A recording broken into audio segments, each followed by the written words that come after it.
తస్మై శ్రీ గురవే నమః.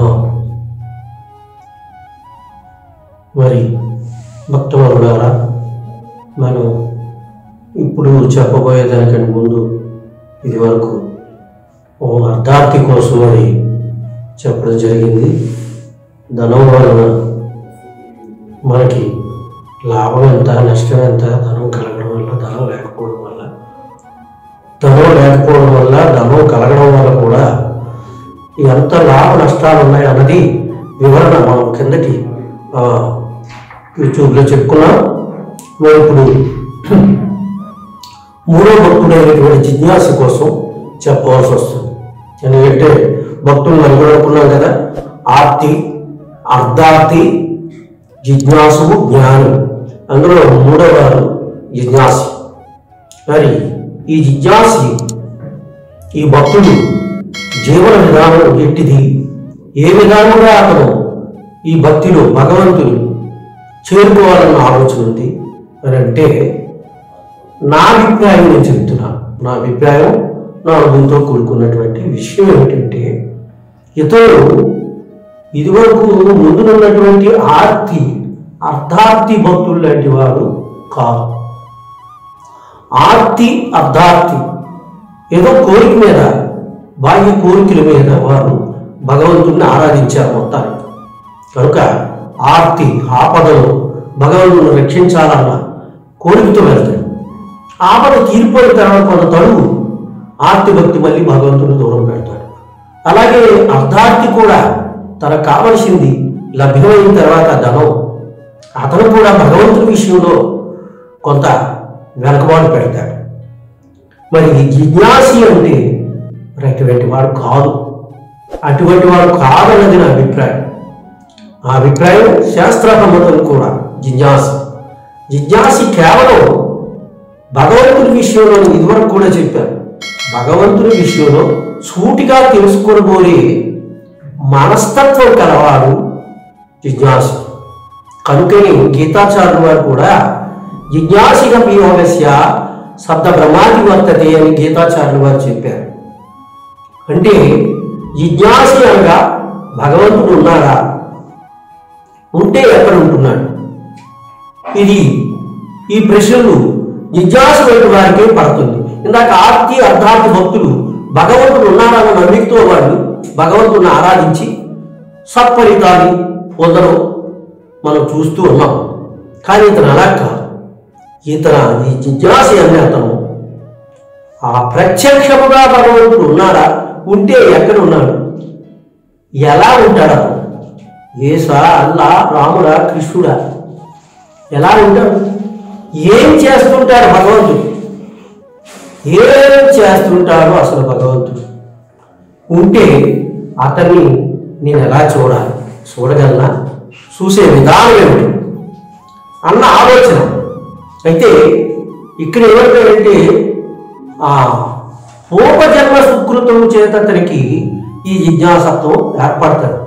ఇది అందరికీ ఈ జిజ్ఞాసత్వం రావడం అది సామాన్యమైన పని కాదు. ఏమిటంటాడు, పూర్వాభ్యాసేన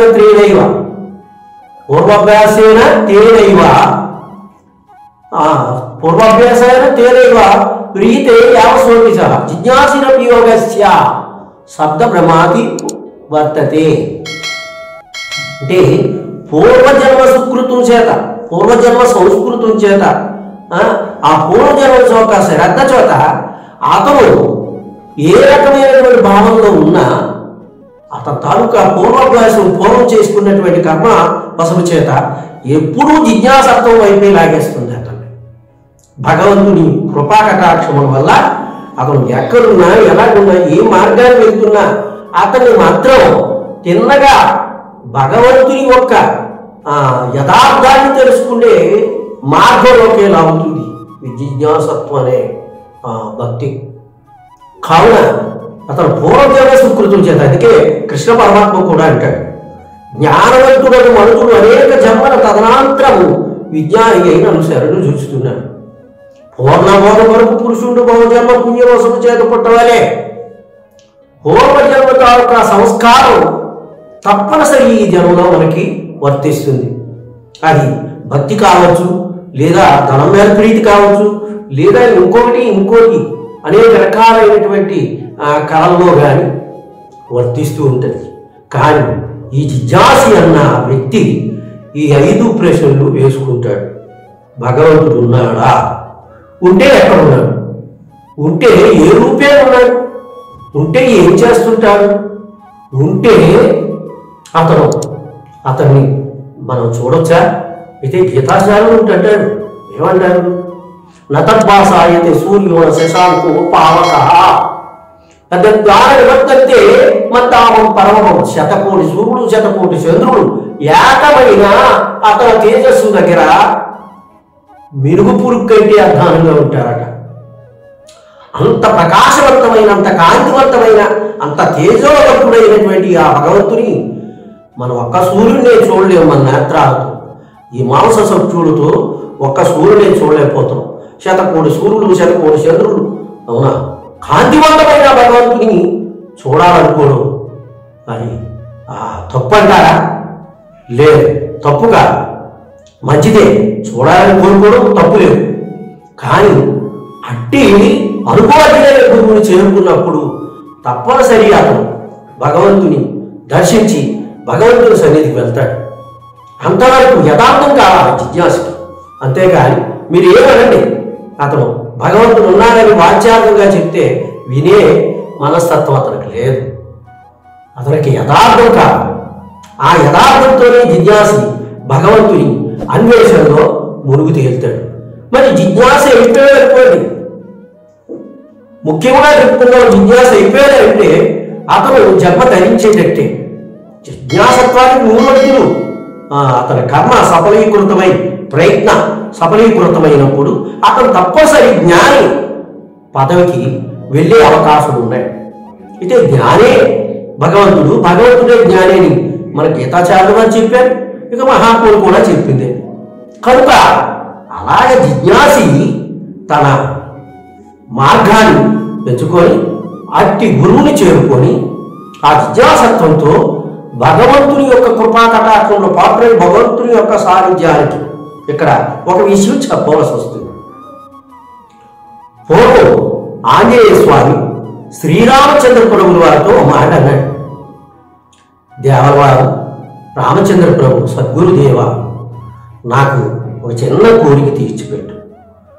మిమ్మల్ని నేను చేరుకోవడానికి, సునాయాసంగా చేరుకోవడానికి, అవునా, మీ కృపా కటాక్షములు సంపూర్ణంగా పొందడానికి మరి తేలికైనటువంటి మార్గాన్ని నాకు తెలియజేయండి దేవా, సద్గురుదేవా, భక్తి శ్రద్ధలతో మిమ్మల్ని ప్రణవిల్లి మొక్కుతున్నాను అన్నాడు.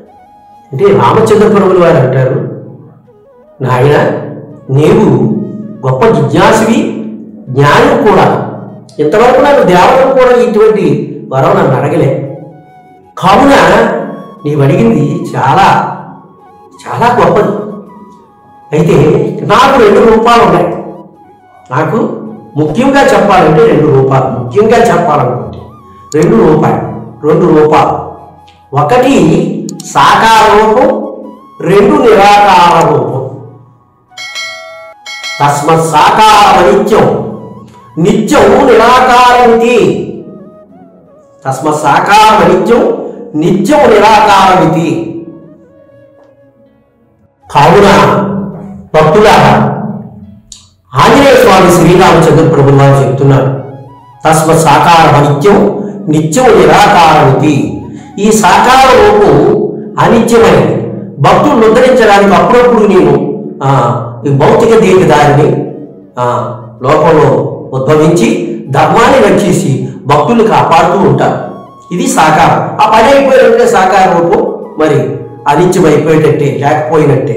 అలాగే రాముడు గారి, కృష్ణుడు గారి, ఇలాగ అవతార పురుషులందరూ కూడా వచ్చి ఆ సాకార రూపంతో ధర్మాన్ని, భక్తుల్ని రక్షించి మళ్ళీ పని అయిపోయాక యథా రీతిగా నిరాకార స్వరూపంలో చేరుకుంటారు.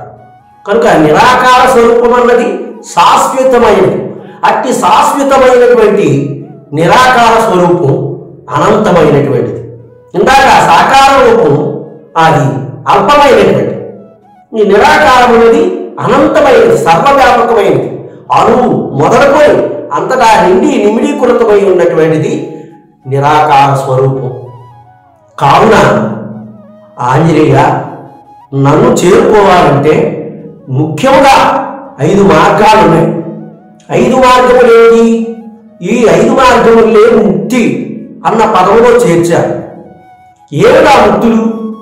సారూప్య, సామీప్య, సాలోప్య, సాయుధ్య. ఆంజనేయ ఈ 4 ముక్తులు కూడా నా సాకార రూపం వల్లే లభ్యమవుతున్నాయి. ఇందులో ఈ 4 కూడా సాయుధ్య ముక్తి చాలా గొప్పది. మిగతా 3 ముక్తుల కంటే సాయుధ్య ముక్తి చాలా గొప్పది. కనుక ఇలా నా సాకార రూపంతో పొందగలిగేవి ఈ 4 ముక్తులు. ఇక కైవల్య ముక్తి అన్నది నా నిరాకార స్వరూపం.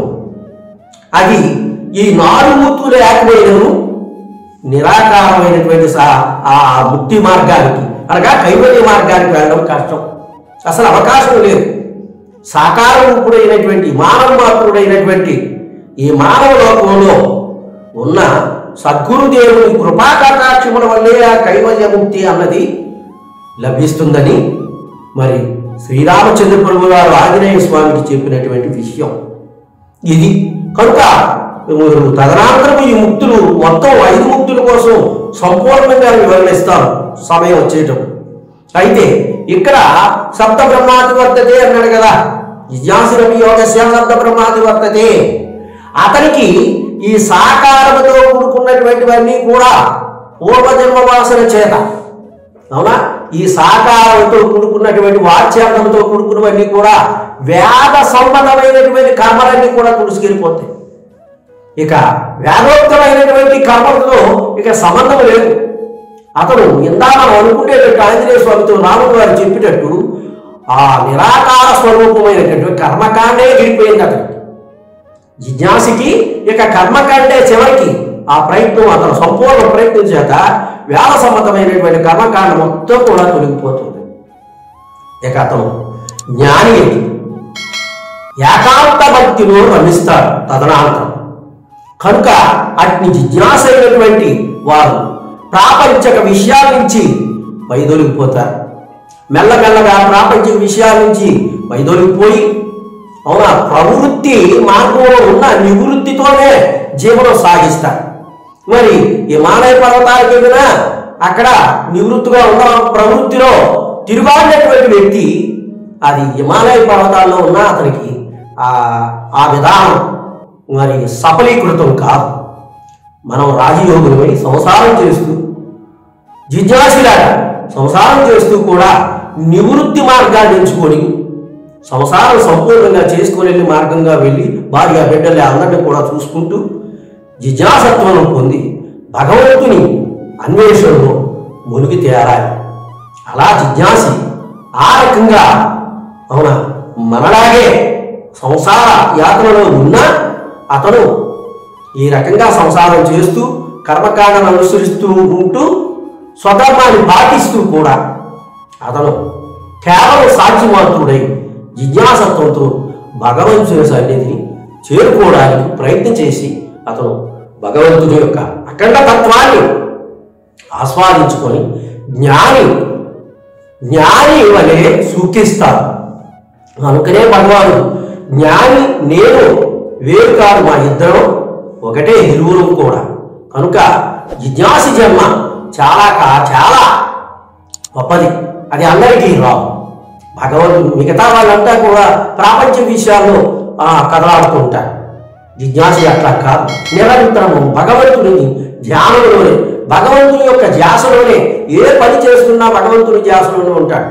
ఏ పని చేస్తున్నా చూసారా, నీటిలో చేప ఎట్లాగైతే నిద్రిస్తున్నా కానీ రెప్ప ముయ్యదు, కంటిపై రెప్ప వేయదు, నిద్రిస్తున్నా మెరుగుతో ఉన్నా అది అట్లాగే ఉంటుంది ఆ చేప.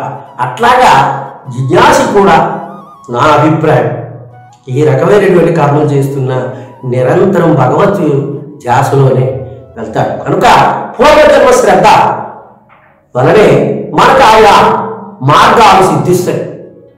ఇది విషయం జిజ్ఞాసి యొక్క గొప్పతనం.